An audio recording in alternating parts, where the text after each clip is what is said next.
Какво става с всички? Аз съм Нетко Стоянов и искам да възобновя моя YouTube канал. Oh shit. Така че, от тук нататък ще снимам всеки ден какво правя. В момента аз съм изцяло фрилансър и не работя нормална работа. За 15 не ходя на работа.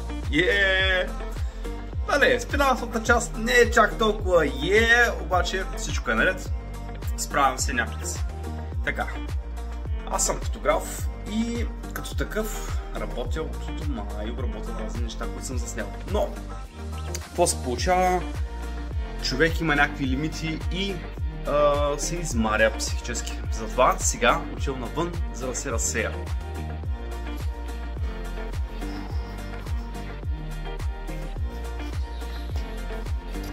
Понеже живея много близко от центъра, се пускам с това нещо. Супер изи. Колкото и странно да ви звучи, напуснах работа, за да бъда фултайм ютубър и фотограф. Фриланс, така че да не завися от абсолютно никога. Пускането на работа винаги е нощ с две острията и може да доведе до много ниски доходи или до почти никакви. Но аз никога не съм бил силно материален и никога не ми е пукало за парите, а най-вече за свободата ми и за това как живея аз в моя живот. Никога не ми е пукал чак толкова каква кола ще карам, къде ще се храня, дали ще съм скъп ресторант, дали ще ям на крак или каквото и да е. Никога не ми е пукал. Важно е за мен свободата.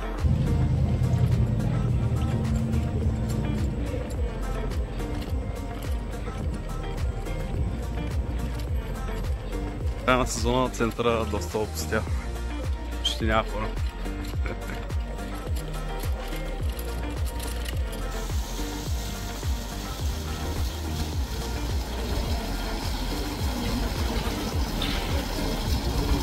Става тук. Това е това нещо. Това не е кондом, нали? Не е чорап е. Чорап. What the fuck?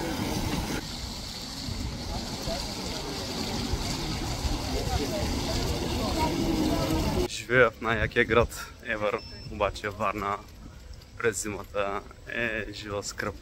А още не сме зима. В момента се подготвяме за есента. Като гледате, всичко е празно. Вече. А зимата, знаете ли какво става тук? Ужасно.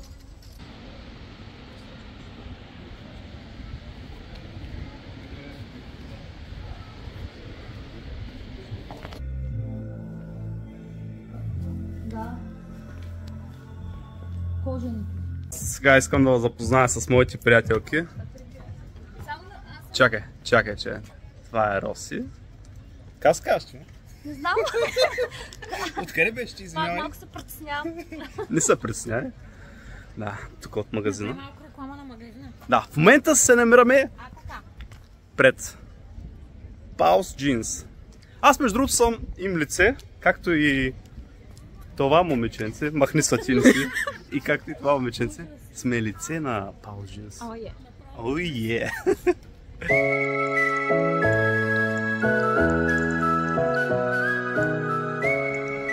И разбира се, снимките, които току-що видяхте, съм ги правил аз.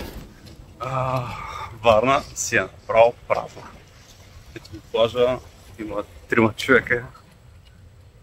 И долу горе във Варна вече нищо не се случва.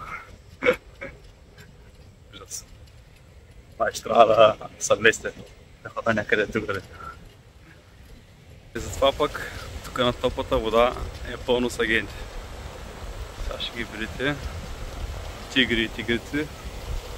Всякакви индивиди, чапли. Тук хората си вземат баня. Сапунчето, пушат си цигарка. Топ!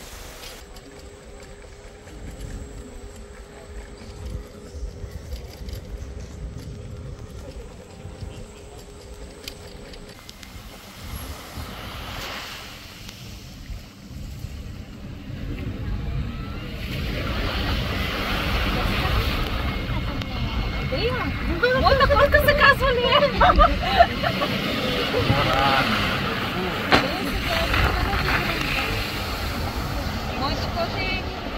Много странни същества сме хората. Спомням си, когато живяла в Лондон, си мечтая да се пребера обратно пак във Варна. И да имам всичко това, което имам сега.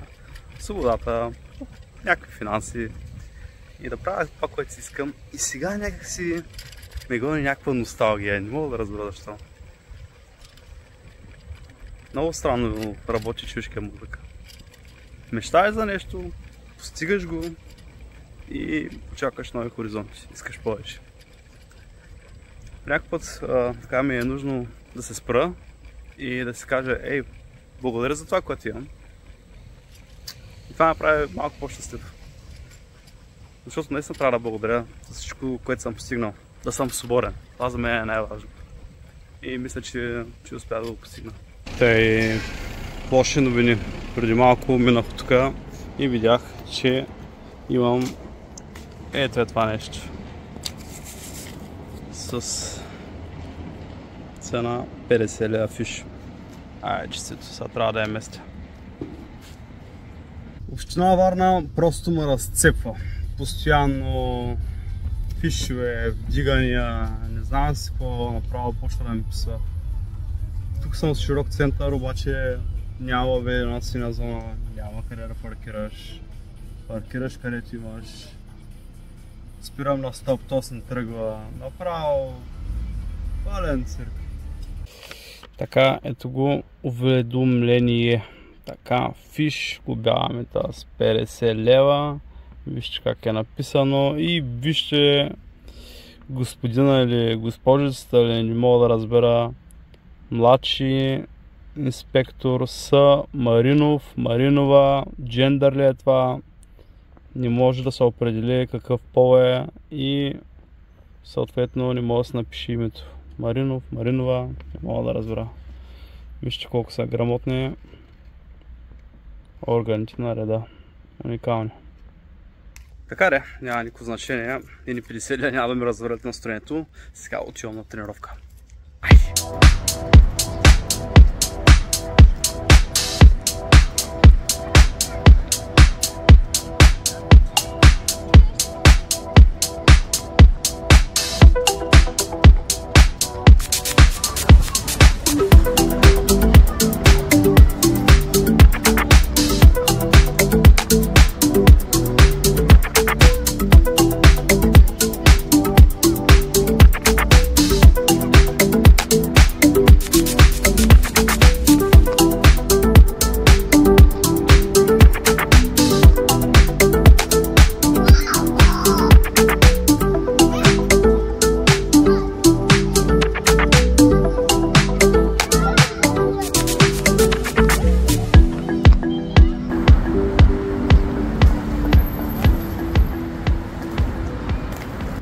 Добра тренировка се получи. Сега отивам да хапна. Ето тук наблизо е, вкъщи. Ще си хапна вкусно. Така, когато си фрилансър, трябва да хапваш бюджетно и ще го здравословно. Малко салатка, кашкава пане и едно кефтенце. 7,40. Мисля, че бива. След тази тренировка и хапването май имам нужда от почивка, че се поизморих.